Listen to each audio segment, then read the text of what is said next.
are known worldwide by a single name.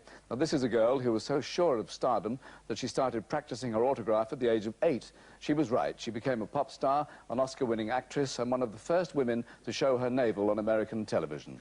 She's here to bring us up to date and to perform her new single. Ladies and gentlemen, Cher.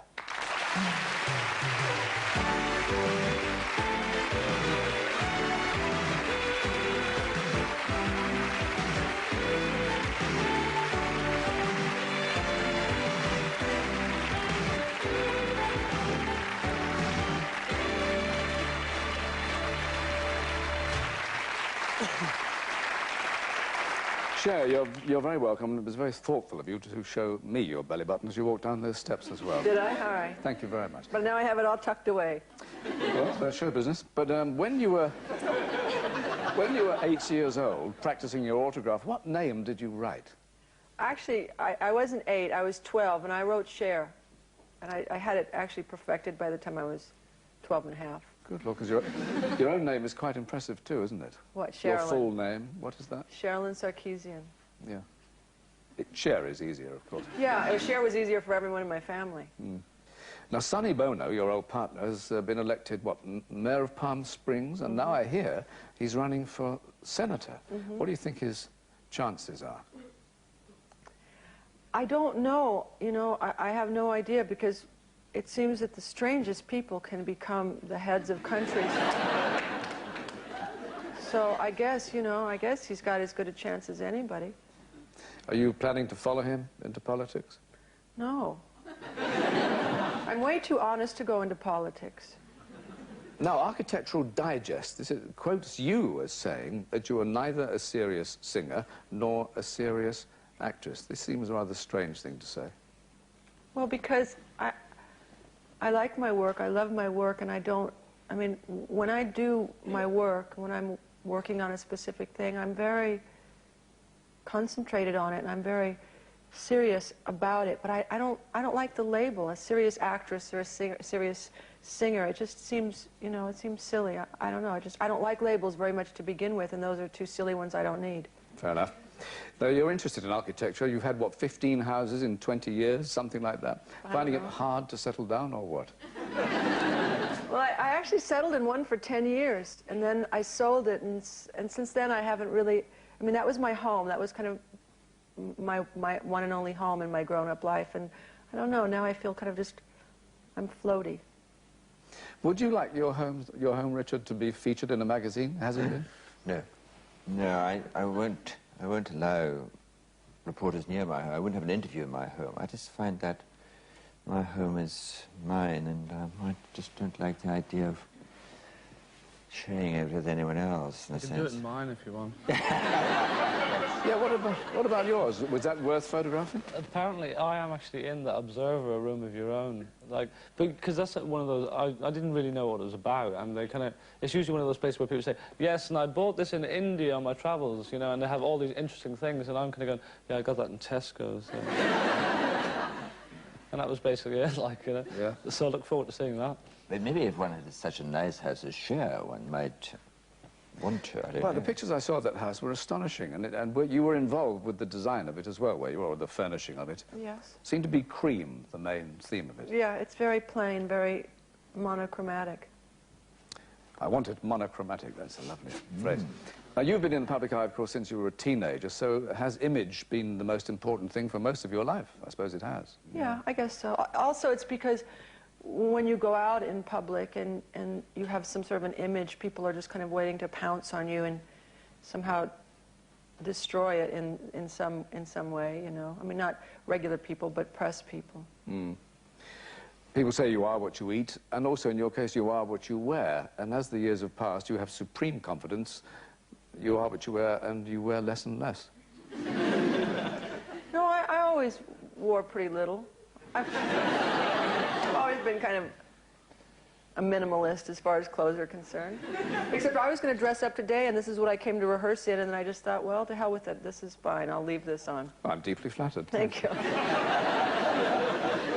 How much of your day do you spend working on your body? Oh, hour and a half. 5, 6 days a week. Mm-hmm. Sean? Working on my body? Yes. You're not allowed to do that in the Catholic religion, really.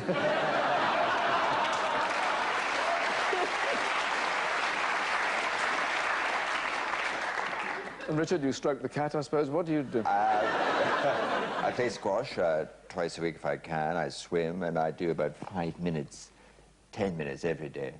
Of what? I'm a Presbyterian. I struck a rich vein there, didn't I? I love it. Now, your new exercise video, is it full of agonizing go for the burn stuff? I don't think so. I think it's pretty realistic, and it's a quality product. You're a great advert, of course, for any Keep Fit regime, but hasn't the moment passed for those things? I mean, why would people want to buy it? I don't know. I mean, I'm not pushing it. They could buy it or not. There are lots of good tapes out there. You know, it's a good tape. I got the impression, though, that the whole fad had passed.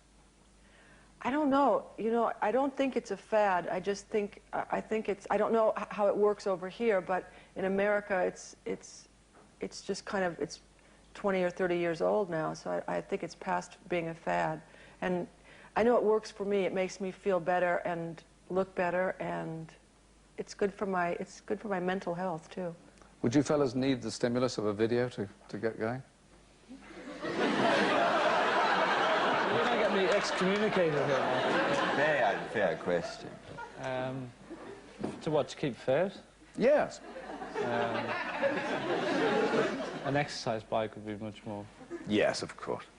Of course, some people, some cruel, vile people say, Cher, that a lot of your good looks are due to surgery. Yeah. And what is your answer to that? I don't know if I can say it on this TV show. Would you admit to a little tinkering here and there? Oh, sure. I mean, you know, that's not something that... I've always been pretty honest about it, you know.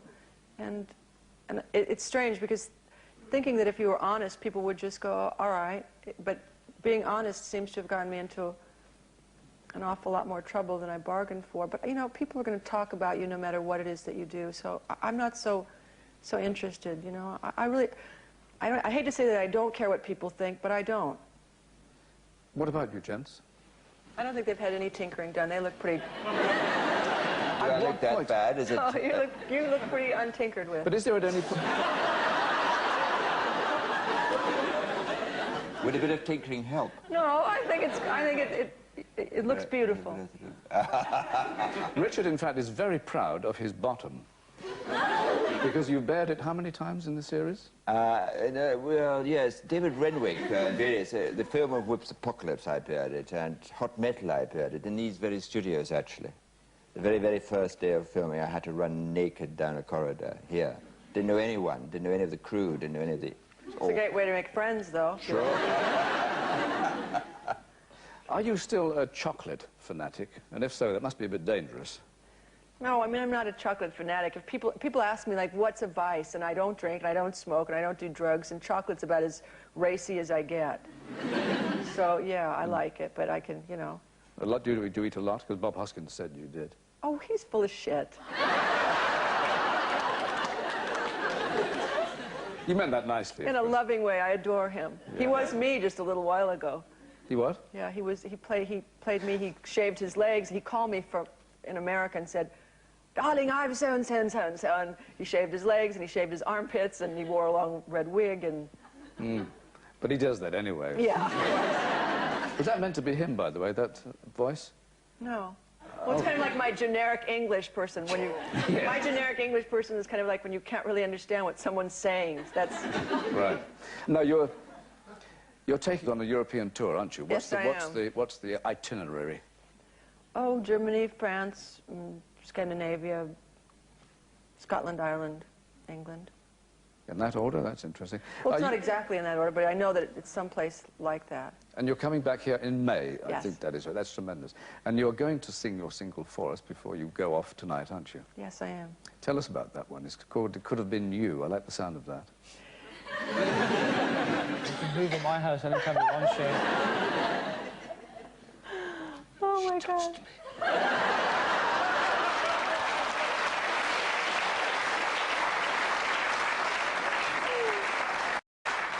The album is called Love Hurts, so that was a Jim Capaldi number, wasn't it?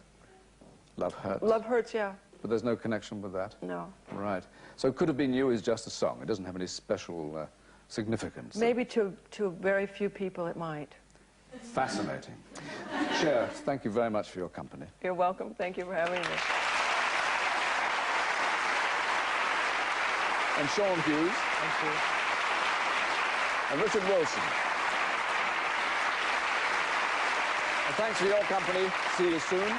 And now, It Could Have Been You.